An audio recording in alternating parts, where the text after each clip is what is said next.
Pemirsa, sopir bus yang membawa anak sekolah dasar study tour yang terlibat laka lantas di Kabupaten Ogan Komering Ilir melarikan diri hingga kini belum diketahui keberadaannya.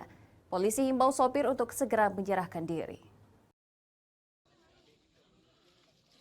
Sopir bus yang membawa anak-anak sekolah asal SDN 1 Irisan Jaya, Kecamatan Cempaka, Kabupaten Oku Timur, study tour yang mengalami laka lantas di Jalin Tim Oki hingga kini masih melarikan diri. Meski petugas kepolisian telah mendatangi rumah keluarga sopir bus ini, namun belum diketahui keberadaannya. Sopir diketahui merupakan warga Kabupaten Oku Timur yang membawa penumpangnya ke salah satu tempat wisata di kota Palembang.